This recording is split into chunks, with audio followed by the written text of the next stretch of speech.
Saludos hermanos, en el tema anterior que nosotros tuvimos tratando fue el vino en el Antiguo Testamento, y ahora como la segunda parte de este tema se va a titular el vino en la época del Nuevo Testamento.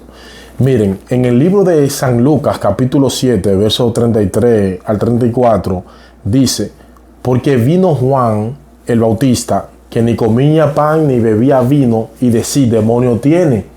Vino el Hijo del Hombre, que come y bebe, y decía, este hombre comilón y bebedor de vino, amigo de publicanos y de pecadores. El vino, usted se preguntará, ¿fermentado o no?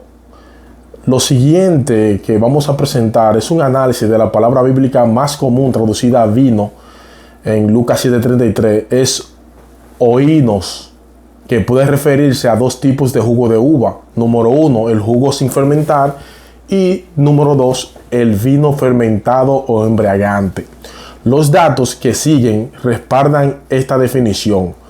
Oinos fue usado por autores seculares y religiosos, escuche bien hermano, de antes de la era cristiana y de la época de la iglesia primitiva, para referirse al jugo de uva puro. Oigan eso. Anacreonte en el 500 a.C. dice: exprimí la uva, saca el vino, oinos. Uno de los padres de la iglesia apostólica se refería a que cuando las uvas se aplastan dan jarras de vino, oinos, citando por Ireneo contra las herejías. Una carta griega escrita en papiro menciona el vino fresco de la cuba del lagar. El vocabulario del testamento griego, página 15, se refiere a un vino dulce que no causa pesadez o malestar. En otro lugar cuenta de un hombre que recogía uvas, que fue y recolectó vino oinos del campo. Los eruditos hebreos que tradujeron el Antiguo Testamento al griego alrededor del 200 a.C. emplearon oinos al traducir varias palabras hebreas que significan vino. En otras palabras, los escritores del Nuevo Testamento sabían que oinos podía significar tanto jugo de uva fermentado como sin fermentar. Así como el griego secular y el Antiguo Testamento, un análisis de los pasajes del Nuevo Testamento revela que oinos puede significar vino fermentado o no. En Efesios 5:18, por ejemplo, el mandamiento dice: no os embriaguéis con vino. Oinos se refiere al vino fermentado. Por otra parte, en Apocalipsis 19:15 dice que Cristo pisa el lagar del vino. La traducción literal del texto griego es: él pisa el lagar del vino oinos. El oinos que sale del lagar sería jugo de uva. Isaías 66:10 lo dice. En Apocalipsis 6:6, oinos se refiere a las uvas en la vid como una vendimia que no se debe dañar. Por lo tanto, para los creyentes de la época del Nuevo Testamento, el vino oinos era un vocablo general que podía emplearse para dos bebidas de uva distinta: vino fermentado y sin fermentar. Por último, los escritores romanos de la antigüedad han explicado en detalle diversos algunos procesos empleados en el tratamiento del jugo de uva exprimido, sobre todo los métodos para preservarlo de la fermentación. Por ejemplo, dice que Colomela dice que consiste de que el jugo de uva no se fermentaría ni se mantuviera a temperatura fresca, bajo 10 grados y libre de oxígeno. Dice lo siguiente: para que su jugo de uva esté siempre tan dulce como cuando es fresco, siga este procedimiento.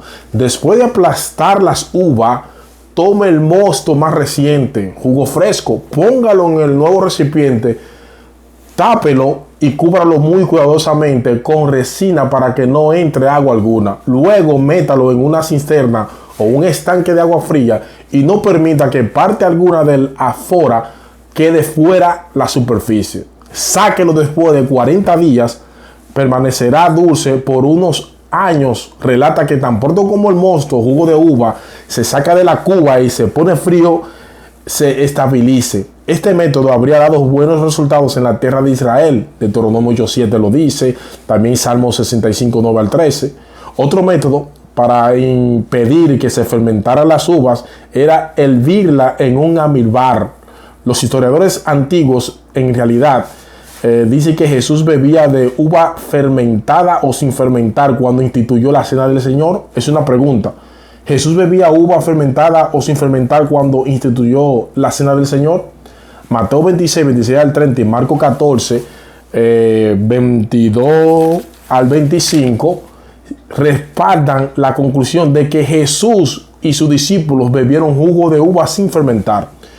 Ni Lucas ni ningún otro escritor bíblico emplean la palabra vino con relación a la cena del Señor.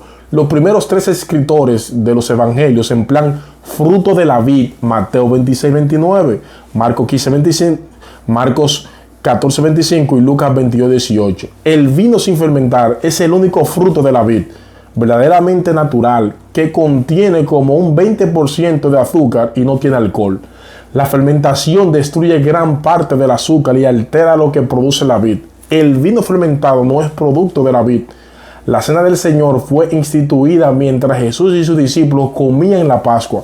La ley de la Pascua en Éxodo 12, 14 al 20 prohibía durante la semana de la Pascua la presencia y el uso de seor, una palabra que refiere a la levadura o a cualquier agente de fermentación. El seor en el mundo antiguo con frecuencia se obtenía de la espuma espesa de la superficie del vino en fermentación. Además, todo jamés, cualquier cosa que estuviera fermentada, estaba prohibido en Éxodo 12, 19. Dios había dado esas leyes porque la fermentación simbolizaba corrupción y pecado. Mateo 16, 6 al 12.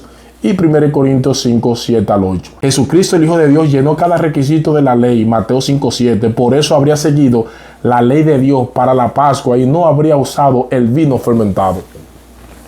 A través de los siglos, ha tenido lugar un debate bastante animado entre rabinos y eruditos judíos en cuanto a si se permite en la Pascua el producto fermentado del vino. Los que sostienen una interpretación más estricta y literal de las escrituras hebreas, sobre todo de Éxodo 13:7, insisten en que no se podía usar ningún vino fermentado en esa ocasión.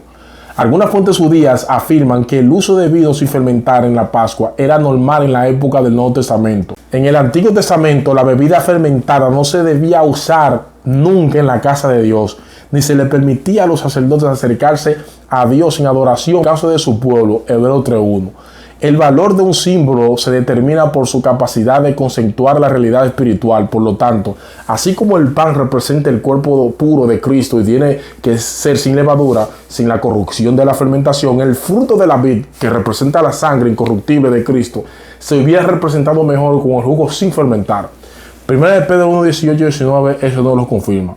Como las escrituras declaran de modo explícito que no se permitió que se produjera el proceso de corrupción ni en el cuerpo ni en la sangre de Cristo, Hechos 2:27, el cuerpo y la sangre de Cristo tienen un símbolo apropiado en lo que carece de corrupción o fermentación. Pablo le dijo a los corintios que se libraran de la vieja levadura, es decir, de la agente de fermentación, de la malicia y de la perversidad, porque Cristo es nuestra Pascua, 1 Corintios 5, 6 al 8. Hubiera sido inconsecuente con la meta y el requisito espiritual de la cena del Señor el uso de algo que fuera símbolo del mal, es decir, algo con levadura. El vino, en la época del Nuevo Testamento, según San Juan 2:11, este principio de señal hizo Jesús en Cana de Galilea y manifestó su gloria y sus discípulos creyeron en él.